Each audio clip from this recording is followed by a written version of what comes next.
Hey guys, it's Coach Lew here. We are here today to talk to you about stress management and sleep management. The how, the why, the how much. This is like a spider web to people all over the world. There's two things that keep coming up time and time again, whether people are having issues with health, whether they're having issues with their mental health, whether they're having issues at work, whether they're having issues with their body, all the way around. Sleep or stress is the buzzword for both mind and body, either when somebody's at their best or when somebody's having major challenges. Sleep and stress management affect each and every one of us. Yes, you, me, everybody. And our level of stress management, our level of rest is also going to affect the ones around us by our behaviors. So this is a really cool module we're doing today. I'm really excited to bring to you, the module on sleep and stress. These are two things that are major, major issues to a lot of folks right now. So are you ready to jump into this and take a little journey with me? And you might wonder, I've got a lot of passion around this. Last week we talked about having our fitness. I'm really psyched about fitness, but I really, really realized that before you can have fitness, you have to have a rested, healthy body to be able to work it. Now, fitness also helps stress management. Fitness also helps your rest. So are you getting the picture here? This is all interwound together. This is why I took 6 weeks to do this series and get into this and really delve into the different aspects of, a healthy eating and lifestyle, the H1 factor. Health number one. If your health is in order, you're gonna rock. Okay, so let's get into this. Let's start with sleep. Oh, yeah, back up real quick so you don't think I'm just some fool rambling on and on in case it's your first time hanging out with me on the blog here or in a course or wherever you're seeing this video, or you're seeing, our live version, which we do every Monday morning at 7:30 a.m. on Facebook/Revitalize Life.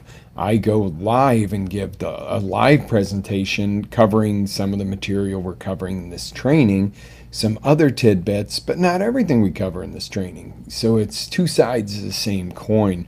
But I want you to be checking, and I want you to join us live and then do the training video. The live replay goes on the same vlog post, so we're good to go. And yes, I'm saying blog with a B, because yes, it's our blog with a B. However, we incorporate a ton of video, as you can see, because I'm talking to you right now. Those of you that know me know I love video for reaching you as our audience, reaching you as my friend here to talk to you, my family member, whoever you are watching this, and I know you're out there.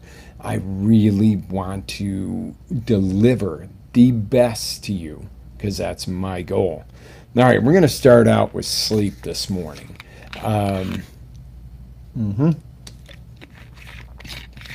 Excuse me while I drink my green water, spirulina and water. Very alkaline. Anyway, if you're listening to this on the audio cast, you're going, what is he showing? It's my spirulina water, by the way. So we're going to delve into sleep. And the reason I'm going to say this is, I'm going to preface this by sitting here doing this production this morning. I was up really late working on web stuff and some, I got really caught up and probably stayed up 2 hours later than I normally do. So I was a little, tired when I went to bed, but I was very wound up because I was excited about the project I worked on. So it took me extra time to sleep. So on that note, we're going to get into that sleep hygiene and how you don't do what I did last night and expect to get off the computer and the electronics and be all pumped up and try to put your head on a pillow and go to sleep. So let's delve into it. Ready, set, let's do this. Why do we need sleep? Well, sleep has many different functions in the mind and body, and we're going to cover a few of them today. There's hundreds, so I'm going to get you a few things covered so that you can get a jump start on creating your sleep zone. So, number one, sleep allows us to regenerate our cells, repair our tissue in the body, restore neuroplasticity in the brain. So I'm using some words here: regenerate, repair, restore, neuroplasticity. What is all this stuff? Your cells need to be able to regenerate. Say your muscle cells. We use those as an example coming off last week with doing the exercise. We talk about work-rest periods. When you work, you tear down the muscle, it's got to rebuild to grow. This happens while you're resting or sleeping. In a proper sleep cycle, your body goes through all that. The neuroplasticity is the ability of your brain to continue to function at its best and to grow and to actually increase your memory, increase your sharpness. That's what neuroplasticity is, the ability for the brain to adapt and grow rather than shrink. When the brain starts shrinking and shutting down, you have things like Alzheimer's, dementia, and stuff like that coming in. That is definitely not what we're after. So sleep is important. Okay, so sleep allows your body to heal from injury, whether traumatic or simply the injury, the micro tears from doing exercise or work during the day. Sleep is a healing process, a regenerating process. And I am not a big one on, stupid amounts of sleep because there's a lot of life to live and a lot of stuff to go on, and I'm up early every day. But we're going to talk about this a little more in depth so that you understand what the proper sleep cycles are and so forth. And you might be surprised at what some of the magic sleep numbers are. So stay tuned on this. This is going to be fun. It allows our bodies to cleanse out the toxins and the wastes from the day. It allows our brain to flush out the toxins and the wastes from the day. That's brain fog. Sometimes when you're sleepy the next day, it is simply your body was unable to get rid of enough toxins. And there's reasons for this, and we're going to learn about this today. It allows for mental cleansing by giving you the time to not actively focus on picking up the kids, what the boss said, what the news said today, the argument you had with your spouse, or simply the excitement of a new course you're taking or a new commitment you're making, or business is growing, but you're putting in 40 hours extra a week. Not 40 hours a week. Now you're at 80 hours a week because of a growth situation that's going on. And you got so much coming at you, and people, texting and calling until 9, 10 o'clock at night before you go into bed, and then you wonder why you're not getting the right sleep. Sleep is the time to cleanse that out mentally, and it also provides an excellent release through dreams.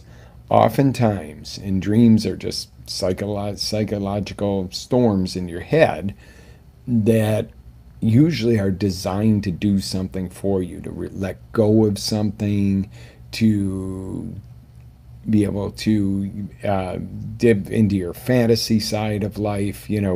Some people love the thought of flying. I'll tell you a personal story on this. When I was a kid, I had this reoccurring dream that I would jump and I would fly for like 20 feet and then I'd come down. And oh man, I loved it when I'd have that dream. I'd be like, why do I got to wake up so quick? I don't want to wake up from this dream. I want to do that. I would look forward to it. And then there was the dreams of, being by the side of the ocean and the water was black and the waves were coming and I knew they were going to suck me in and kill me. Those were obviously turmoil times, but a way of, getting rid of fear. Have it in a dream so that you wake up and go, oh, I'm okay. You get in the psychological pattern. Fear in the dream, fear in life creates fear in the dream. Wake up and, oh, I'm okay. You've released some fears there. Just saying. That's my theory on that. So take that for what it is. Oh, by the way, my opinions, theories, anything we're going to talk about today is the opinion of your author or your speaker, which is myself today. Anytime you're going to start a dietary, exercise, or self-help program, I have to tell you, pass it by your medical professional, your doctor, etc. And no statements I make today are approved by the FDA or any other regulating authority. So whatever you take from today, do your due diligence, do your research, and, it's your choices from here, but I'm opening doors so you can learn. So with that out of the way, let's get back to work. So let's explore these a little bit. The sleep allowing your body to regenerate the cells, etc., and also to get rid of the damaged and weaker cells at night. It's your cleansing time. Same thing with your brain. It's your growth time. It's the time to let things rest. Look at it like a car motor. If it was running, you're going to build up the carbons in there. You're going to build up heat. And after a while, if you just never shut the car off and let it rest, that motor probably will seize, or it'll stop running right. It'll start to run rough. It'll be rich. It'll be missing. It'll be, just things are not going to cleanse. If you never turned it off, you can't do an oil change. Look at it that way. At night, your body's doing kind of an oil change.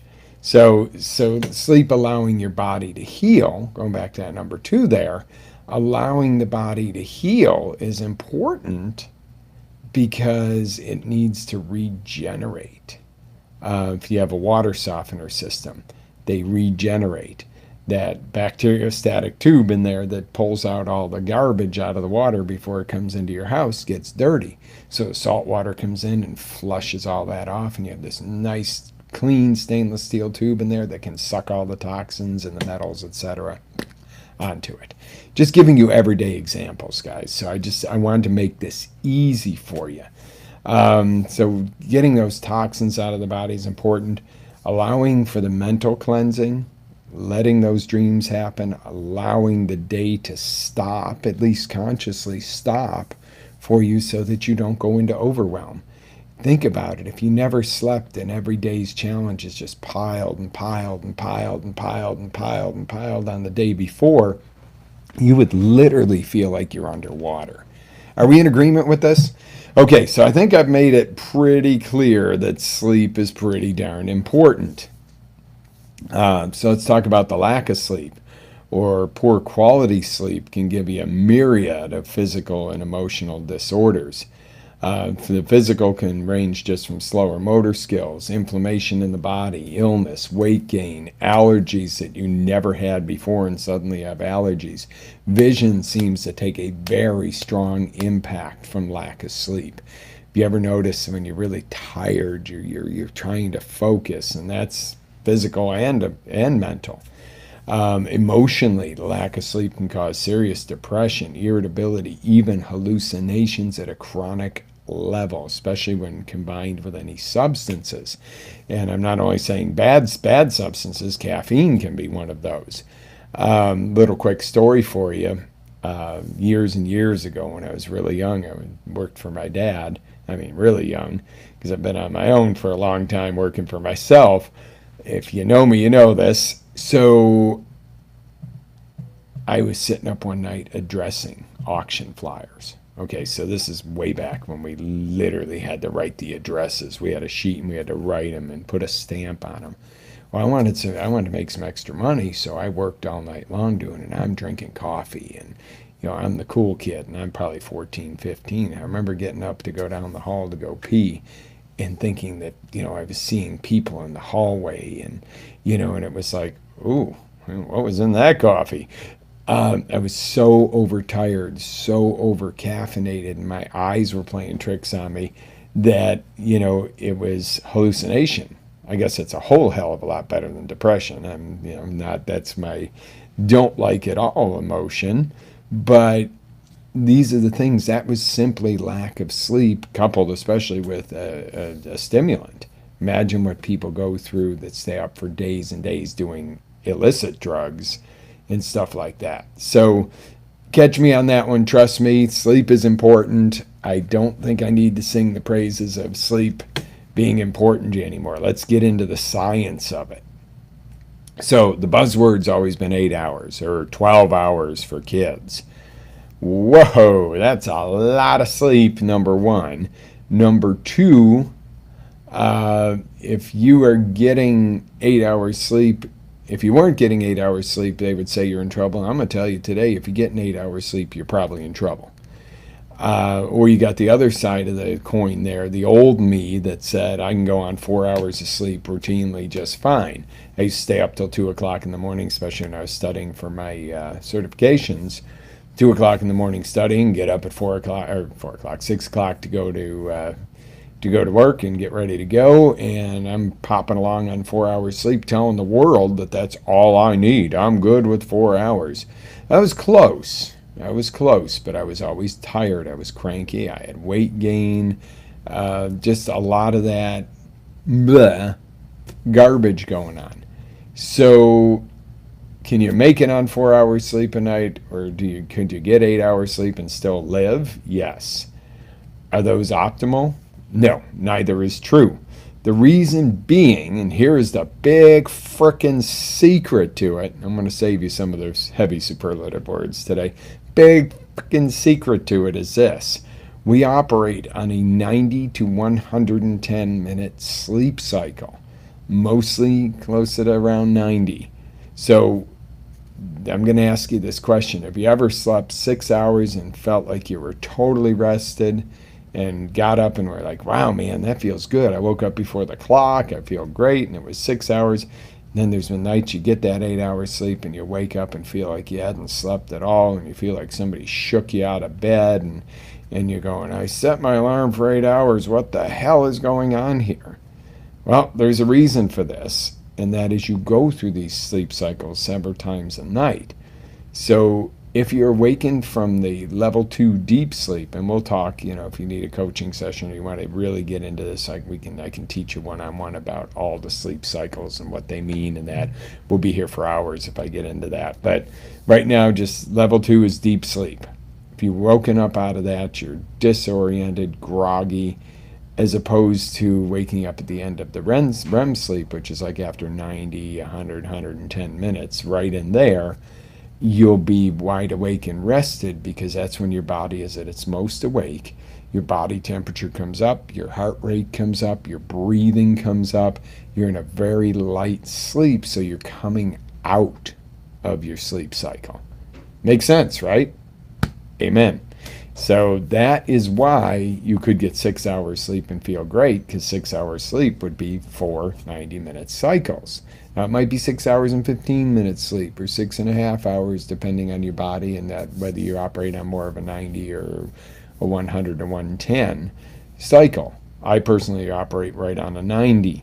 If I wake up at 3 and I know I got to get up at 4:30, I smile and go, if I use the restroom or something, I go, yes, I'm going to feel great. If I wake up at 4:15 knowing the alarm's going off at 4:30, my ass is out of bed. And I'm up, because if I lay down for that 15 minutes, I'm already going to catch into that beginning of that level 2 sleep, and I'm going to absolutely be in a mess there. So absolutely not going to do that. So I'm absolutely not going to do that. So what we're going to do here is we are going to plan awakening at that 90 to 110 minute sleep cycles. So that could be 6 hours or 7.5. You see where we could get really close to the 90-minute sleep cycles with the 7.5 as opposed to 8. 8 would take you back into that level 2 deep sleep. Makes sense, right? So it's kind of some simple math. Test it out. Don't just take my word for it. Absolutely test it out and go for it. So what we want to do is get to the end of that REM sleep cycle. That is the goal. So timing is more important than quantity within reason. So I'm not going to tell you to go sleep 90 minutes a night and that's it, although you would wake up feeling better after a 90-minute nap than you certainly would on a 20-minute nap. Okay, so that's where we're going with this. And one of the other things is many people suffer from insomnia. This is a big factor. So there's hundreds of reasons for insomnia, and I'm not here to diagnose you on what's going on. But what I can do is tell you that there's some basic lifestyle habits that will actually affect insomnia. So some of those could be eating too late at night, consuming stimulants too late at night. Drinking alcohol will absolutely disrupt your sleep cycles. People think it helps them sleep, and that is the furthest from the truth. Drinking alcohol prevents you from getting into the proper levels of sleep, which will absolutely throw off your sleep patterns. So don't think having a glass of wine before bed is going to be a positive. I'm here to tell you, I'm not here to preach that, you never have a glass of wine. If you're going to do it, probably do it hours and hours before bed and have it with dinner or an early dinner or whatever on the weekend, and give yourself plenty of time to get that alcohol out of your system. Too much blue light before bed, computers, phones, you name it, we've got them. We're sitting there Facebooking away and working like I did last night. Well, I'm wide freaking awake. Blue light is the equivalent of sunlight, which tells your body to not produce the melatonin and the other hormones that it needs to tell it to go to sleep. So get rid of the electronics an hour before bed. Even TV. If you got TV in the bedroom, get rid of it. You're better off, go out in the living room. You want to watch TV, that's for the living room. Do we have a TV in the bedroom once in a while we watch? If we were just, kicking back on a Saturday night going, oh my God, what a crazy week.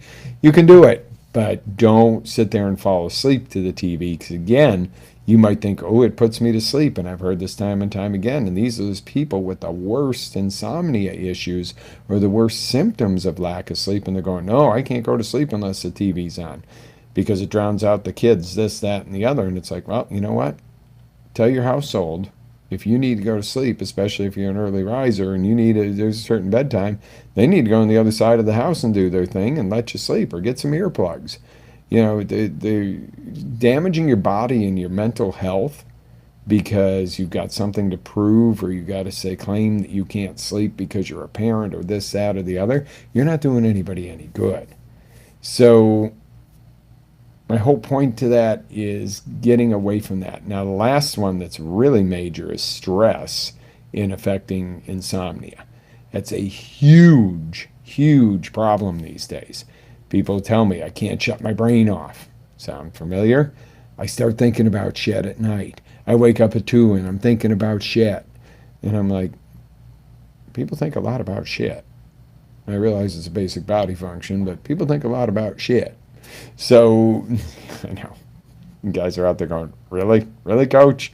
Yes. So creating a proper sleep environment is important. A de-stressed, hygienic, sleep hygienic environment. And this sounds like a white room with white sheets and, no sound, and not exactly. Not exactly. It's a little different for everybody. So the critical factor of stress, though, we do have to address that, because that is a major issue when it comes to sleep disorders. So guess what? Guess what that leads me into? Let's talk about stress, baby. Yeah, let's do this. Because let me tell you something. We're all freaking stressed out. We have angst, anxiety, PTSD, this, that. There's all these buzzwords, and every Cymbalta and this drug and that drug and Xanax and self-medication of alcohol and pot and this and that, and it just it's a whirlwind going on out there, and it's no wonder, because we're at a higher level of stress than ever. Kids don't go out and play. They worry about getting bullied on the internet. And I know somebody out there is going to say I'm heartless for that one. Please, if you grew up in my day and age, I guarantee you almost anybody in my day and age, forward, back, and all over the place, got their butts kicked by the bigger guys in school, or got picked on by the girls because they had bigger boobs and you didn't if you were a girl, or you were picked on because you were athletic, or you were picked on because you were smart, or you were picked on because you were a flunky. Whatever they called you, get over it. It's time. Seriously, that is a problem that we all want to jump on and say that we had these issues and these stresses, but it's true. I get it. We all had some sort of stressful year in school or couple of years, or this arch nemesis, or maybe in your current life and age, maybe your school age now going through it. I'll assure you it passes when you just step up. But also it could be as an adult. You might have a boss hen pecking at you. And I don't like bullies. I am not by any means standing up for that. What I am saying is it's going to happen. So how you deal with it and the stresses and what you hold on to is going to happen. You might get pulled over one day and a nice officer comes up to you and says, hey, you blew through that stop sign. I'm sorry, sir. Yeah, I know. And I've seen you around and I know you're from the neighborhood, and I'm going to give you a warning because, hey, let's face it, you made a mistake. Or here's your ticket, learn better next time. And that's not a bully. That's not abuse of power or something like that. You're going to contrast that with, I'll tell a story. When Lexi was little, we left the auto auction and I got stopped by a sheriff's office. I won't say which one. And next thing you know, he's over the loudspeaker, and Lexi was like 3 at the time, and I've got this guy telling me drop the keys out the window, step out of the vehicle, walk backwards, and I'm telling him, chill out. I've got a 3-year-old child in this vehicle. What is your problem? And it's escalating, and he's got this young rookie with him. And I finally decided I need to take control of this situation. This guy's going to like beat me to death with a billy club for what I don't know, because my tag was positioned wrong. I had a dealer tag in the window because there were nothing to mount it to on the car. So whatever the case was, I had to, step out, walk backwards, while I quickly directed the young officer to get over and attend to my daughter and let her know that everything's okay. Because again, as I repeated for the 5th time, I've got a 3-year-old in the car, and there's all this stress and tension, and, I'm definitely feeling kind of bullied at the moment. And, finally, he says, Sergeant, there's a child in the vehicle. And, all of a sudden he gets a call over his radio, suspect's been apprehended, da-da-da-da-da. And he's like, okay, you can get up now. And I'm like, okay, I've just got felony stopped for, improper tag placement.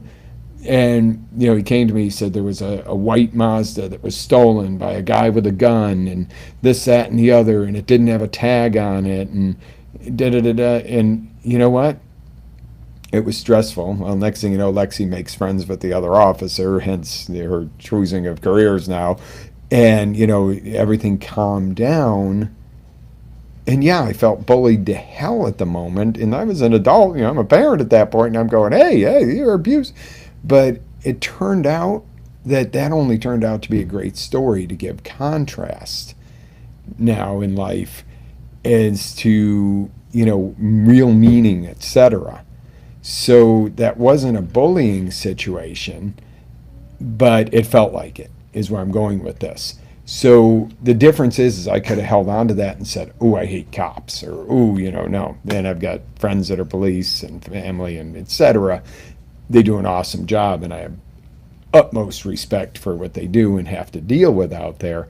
But that was a moment. So I'm giving you that story to understand that, number one, it will pass if you're at that point in life where that's a stress, whether you're a student or whether it's workplace bullying or you feel it's bullying. But also to teach you to get past things like that and find the stress reductions. I know that was a lengthy story, but I had to kind of have something to give you the contrast to, unfortunately, I've probably been stopped a few times in life for traffic violations, but the difference between the, hey, slow it down, or, make sure you come to a full stop, please, sir, and being absolutely treated like, a guy thinking, I'm somebody who stole a vehicle. And I understood after the fact. So it gave a great contrast. So if you are going through something tough in life, it does bring stress. The difference is not letting that stress follow you from, high school or whatever and be tearing you down 10, 15, 20 years later. So there's a lot of coaching that can be done to relieve that. And I have contempt for people who are harsh and vicious to other people. My example might not have been the total greatest, because it's not like somebody was out to make my life miserable like some people try to do to other people. I have absolute contempt for that, and it shouldn't happen.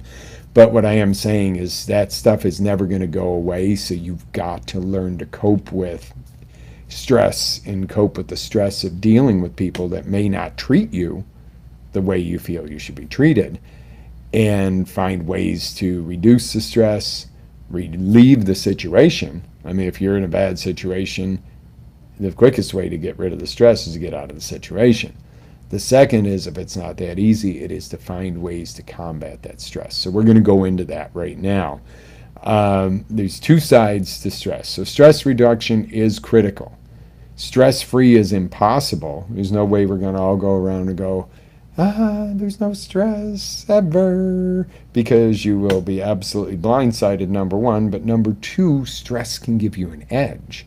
You know, the stress of public speaking and talking in front of a group, that might be stressful, but it's exhilarating for some people. For some people, that's like next to death.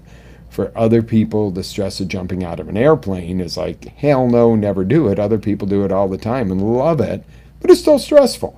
And we're going to talk about that stress excitement bit there in just a little bit, and how they stand to each other. So stress reduction is recognizing, this is where we're going to contrast stress reduction and stress relief. Stress reduction is recognizing what your stressor is, number one. Number two, understanding where's the stress really coming from. Is the stress really coming from the outside source, or is it the way you feel about it? And then dealing with it accordingly. So stress reduction is getting rid of some of the stress up front.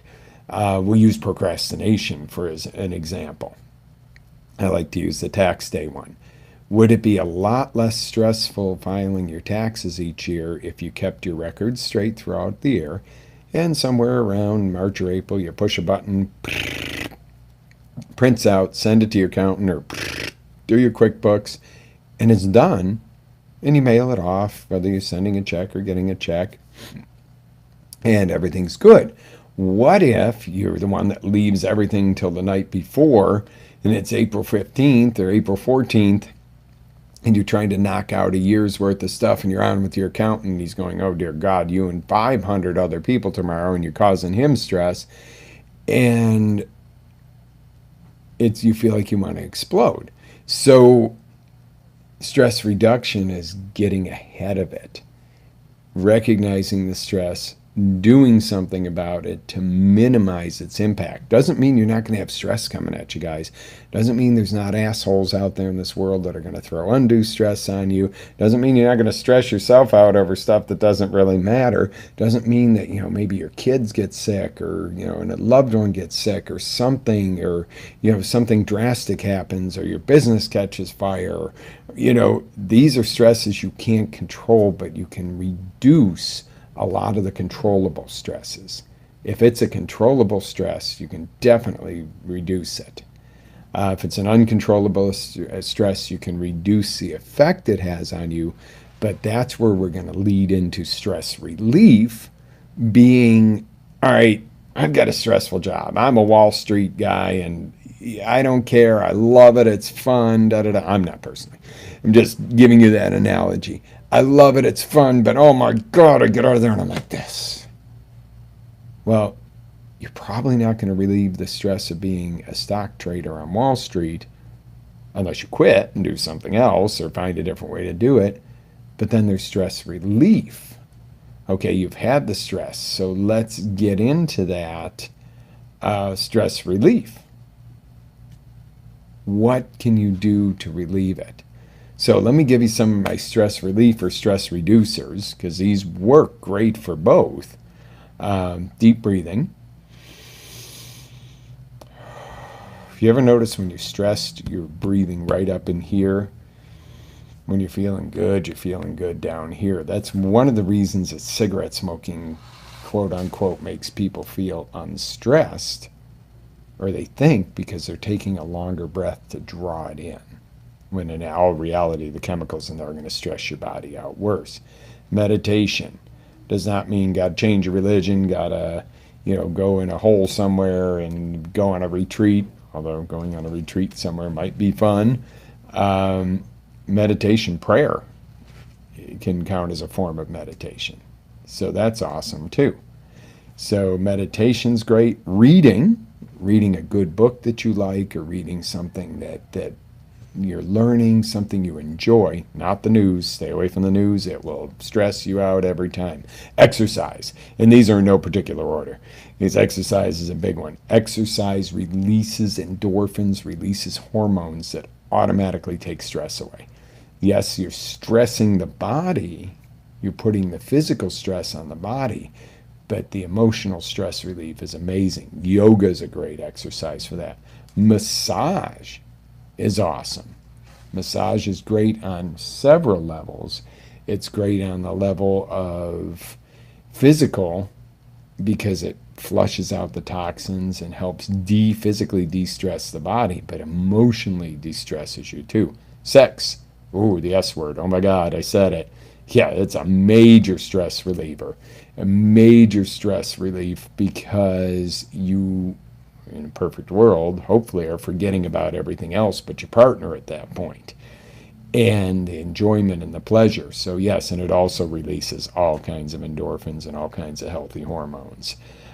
Take a break and treat yourself, whatever it is. Whether you want to go stand on the side of a mountain and breathe clean mountain air, you want to go meditate in the woods, you want to go run a marathon, you want to sit in a corner cross-legged and say ohms, whatever it is, go treat yourself to something. A massage, a facial, whatever kind of stuff just gives you that feeling. That's great stress relief. And also stress reduction, because it'll set you up to reduce stress, but that's more on the relief side. Music. Probably should have hit this one number one. If you want to find ways to relax, find music that makes you feel good. Some people relax to hard rock. And you're going, hell no, that can't be, or rap, or whatever. Some people, it's got to be like meditative music. Music is one of the biggest stress relievers, or stress givers. You can listen to some music that'll make you feel like totally intense. If it brings back, memories that are fearful, or memories that make you sad, it might not be the best music, but music can be an amazing stress reliever and preventative. Why get in the stress state in the first place? So the positive of all the stress relief or the stress prevention is that physically and emotionally your body is going to shield itself from the effects of stress. The negative stress reductions, so where I'm going to go with this, hold on, let's hit the positive ones first. We just talked about the positive ones. Anything I just went over is probably really good for stress relief or stress reduction. The negative ones would be drinking excess alcohol, taking drugs, cutting, anything that's harmful, being nasty or hurtful or bully to other people, doing things that are destructive, driving unsafe where you could hurt somebody. Now, if you want to go out in the country and get on a motorcycle and drive, through the field and be crazy and wild, you might fall down, but you don't want to go down I-4 going 125 miles an hour in traffic. You're going to probably hurt somebody. So those are the negative stress reliefs. And, alcohol and drugs come high on there. Violence, being violent towards somebody, that is a stress relief to some people who that's their go-to. But that is not a positive one. Being nasty or being, arrogant or being excessively loud. Sometimes I look at somebody and go, they're acting like an ass, but they're a really good person. I know this person. Why? They're stressed. And they're thinking they're getting it out that way, or they're stressed at work and they're taking it out on a subordinate person in a subordinate position to them just because they give you the shit rolls downhill. That's not fair. That's going to stress everybody out. it would be better for them to say, hey, you know what, do me a favor, take a walk with me. I just need to talk for a minute. I need to get something off my chest. And how much better would that be if maybe your manager grabbed you at work and said that, hey, can you just walk with me for a minute and let's talk through this situation, because some of the things you're doing are not helping and I'm catching flack from here. So let's work this out. Let's go for a walk while we're doing it, though, instead of glaring at each other over a desk or something. See, and I know I'm all over the board with these scenarios, but I could be talking about relationship stuff, and you can be like, I have zero stress in that zone. But work, man, or you have a problem with alcohol or drug addiction because you're stressed, or you have PTSD, or because somebody did XYZ to you, and those are the excuses you're using to do these things. And again, I have great contempt for people who harm other people, who are horrible to people, who injure people intentionally. I have great contempt for that. But what it does to you and how you process it, you own that. If you can unload those stresses and learn how to shield against them, it's going to help you. So these are my points. Not always can you control somebody else's behavior or an act of God or anything else, but you certainly are in control of the meaning to you. So I know that sometimes I come across harsh and people going, hey man, that was a hurtful, bad time for me, and it did damage. And I totally have compassion and empathy for you, but having empathy and compassion as a coach is great to the point of, we love you guys enough to want to help, but helping you is not letting you stay in stress or in pain. So if you need to really break through stress or pain, book a coaching session with me. Book a coaching session with one of Tony's coaches or somebody. If it's not me you meld with, we'll find you somebody. Because a good coach has the empathy, and a lot of times our hearts ache. I'll tell you what, there's some stories and there's some people I've worked with that my heart just wants to explode for them. But I can't sit there and let them just stay in that pain. There gets to be the point of the breakthrough. And this is important with stress. There gets to be the point of the breakthrough where the old story doesn't work anymore. And there's millions and millions of people you can see that have done this. And then there's billions of people who aren't. They're walking around sad, miserable, angry at the world, stressed, smoking, doing drugs, doing alcohol in excess. And they have a reason. And yeah, sure, I get it. I'm not denying whatever happens in life, especially when it's something that's unfair and you didn't ask for. But again, at some point, you've got to deal with it, deal with the stress, process it, and carry forward for your own good. Not for my good. You're not doing it to prove you can do it for me. Do it for you. You need the coaching and help with that. We are here to do that, and that's what's awesome. All right, I'm getting way off base here, but it does. There's so much to this, guys, and I know everybody out there has different stress levels, different stressors. Some have been horrific, some have been mild. Some are mild and people make them seem horrific. Some people have been through horrific experiences, and you would never know by the way they live their lives and how they've overcome it. So there's everything in between. This is bio-individual, as we call the eating and health. This is as psycho-individual as you could ever possibly find, too. So that is, find what works for you. I hope I've given you some really great tools to work with today and started you on a journey that would be absolutely amazing. So here we go. Last thing I want to leave you with, because it is getting a little long on the lesson again. The last thing I want to leave you with is stress and excitement. Two sides to the same coin. Physiologically, and physiological in reference to the body's physical emptying of chemical hormones, etc., into your body to make you feel a certain way. Physiologically, they are almost identical. It's like a quarter. Picture a quarter. Heads, tails, but when you're looking at it from the side, if you're not looking one side or the other, it looks like one coin, correct? Well, physiologically, it is almost identical, stress and excitement. And you might use a different word than excitement, or you might say angst for stress, whatever, depending on what coast you're on. But picture this. Looking at a quarter like this, it looks the same. It looks like one thing. But you turn it this way, it's heads. You turn it this way, it's tails. Stress, excitement. The difference is stress has a negative connotation.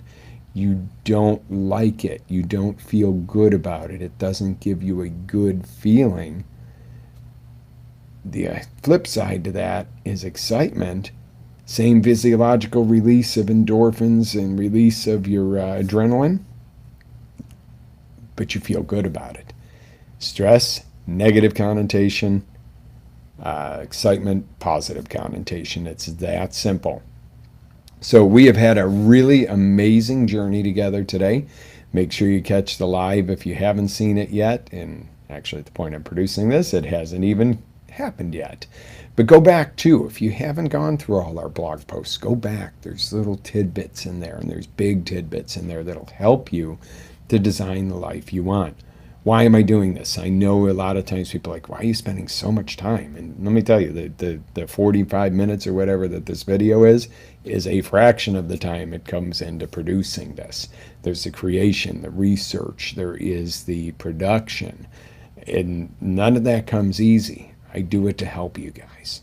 That's my mission, to help everybody take something away from this that makes their life better. Because you know what? This is going to make somebody else's life better, better, better, better. It's going to come around full circle. At some point, I'm going to run into somebody that you had some effect on directly or indirectly. It's going to make my life better. And we're going to, in the perfect world, you're going to coach with me on some of this stuff, or you're going to coach with one of our team, or do something more with us. And maybe not. Maybe these videos and in the blog are giving you what you need, and that's all you need. Hopefully there's more. Hopefully when you're ready to take it to the next level, you pick up the phone, you send an email, you go on the site, and you're coming to us. Yes, I would love that.